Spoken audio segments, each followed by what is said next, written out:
and Taylor Tharp, we all kind of look at it and come up with. So they'll kind of get it started, and then I'll bump a little bit based off what I've seen. And those guys do a good job of helping me out, but it's fun. It's fun to look at it and see where the teams are ranked and move teams around each week. They just ask you, I guess, before the season if you want to do it, or yeah, is it fun? Yeah. Or?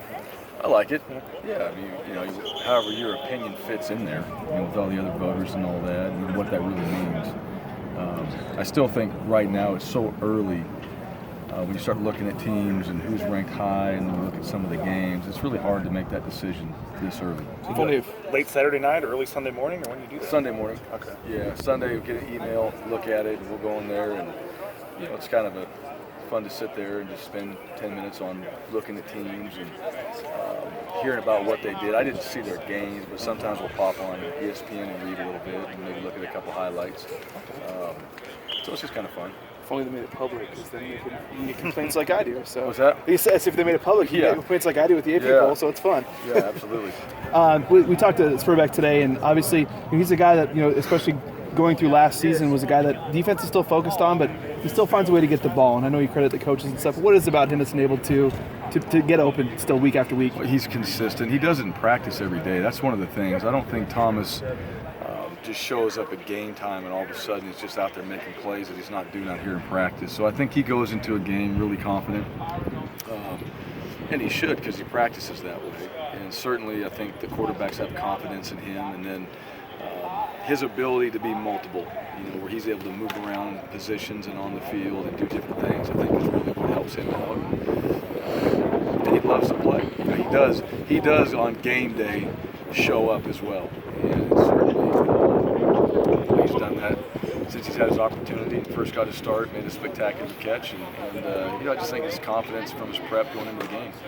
Talked to Tyler Horton today too. How have you seen him kind of confidence-wise the last couple of weeks, and especially after the pick six? He said just kind of gave him a little more confidence here moving forward. Yeah, I always think he had confidence. Tyler's another guy. He's a lot like Thomas in the way he practices. It's not like he doesn't come out here every day and do those things.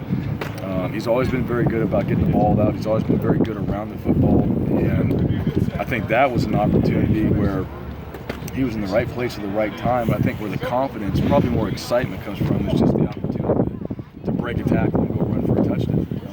That's a legitimate run. That's a long ways, and be able to do that, that's a confidence booster. And I think that is probably more exciting when you see your team and the defense and the player in particular do that, because you want to go do it again. So it kind of gets those defensive guys hungry. All right, we get a turnover, let's go try to score. And if you're a guy that scored, you want to do it again. You felt good about Joe and Jake when we talked to you on Tuesday. I mean, you felt any better about them, or is that confidence changed? I feel much good since? About all our guys.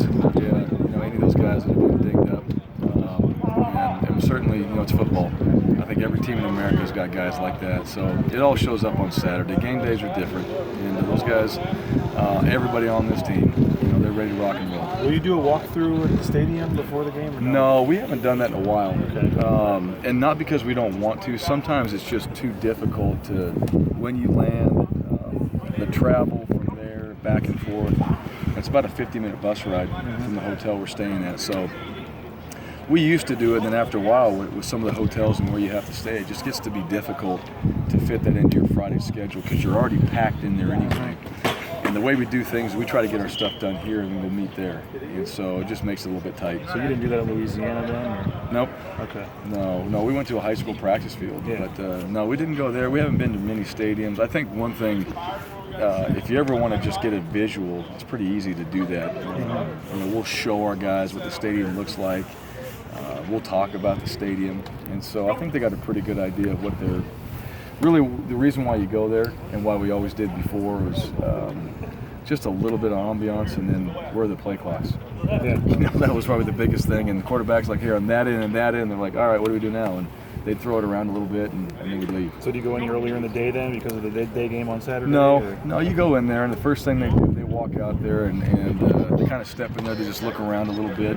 These guys have all played in stadiums, so not many are different. And then you find out, hey, where our sideline, where's our long end at? So we go there and warm up, and then after that, it's time to go get ready. I meant flying over on Friday. Do you go in earlier in the day with the early game Saturday? Or? A little bit, yeah. We're going a little bit earlier. We found out the time. We're going to have to practice a little bit earlier on Friday, and we're going to get out of here down there. And I always like to, when you land and you get on the bus and get to the hotel, I like to give these guys an hour just to kind of get situated before we get our meeting started. So we're leaving just a little bit earlier. We ask the players this all the time, but curious for you personally, do you have a preference, day game versus night game at all? I like both. It depends. You know what? I prefer a mixture of it. It's nice to play a 1 o'clock or a 12:30 game. It's nice to play, a 6 o'clock game. It's nice to play a 7:15. It's nice to play an 8:15 game. I like the mixture. When they're all at the same time, that's where sometimes it can get a little bit stale because you're waiting around all day. But it's nice when we've had these early games, later game, early game. I think that mixture just makes it fun. Is it nice on the road though, getting back early? I mean, you'll be back by. Yeah, that's one of the things. When you're able to get back, especially when you want to get back and prepare and get these guys home on a Saturday so you can have your normal Sunday schedule. The thing that gets you a little bit, some of the Friday games, when you're not able to have that normal kind of day after schedule, sometimes it's a little bit tricky just to get what you want to get done as a coach, but then also let these guys heal up. And probably for the players, it's not that big. Just a normal process. You'd like to stick to it, and that's where it changes mostly.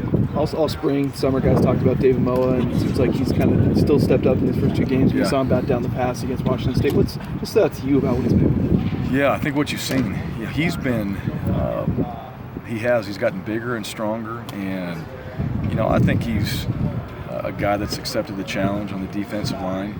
You've got 2 seniors surrounding him, and here he is. He wants to play. Sam McCaskill and Elliott Hoyt, both those guys have led him very well, and he wants to do his part. He knows how important he is right there in the middle, and we've been really pleased with him.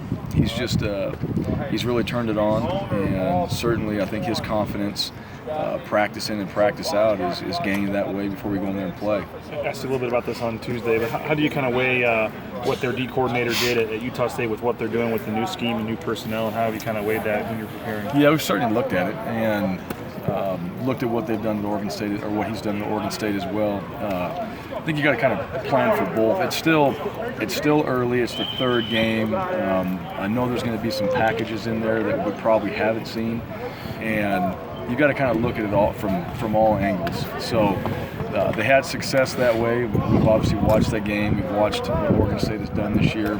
Some of their personnel is different, and I think you have to kind of play to that. So there's going to be a little bit different wrinkles than what we saw last year. Good. Thanks, Coach. Good. Thanks, Coach. Okay.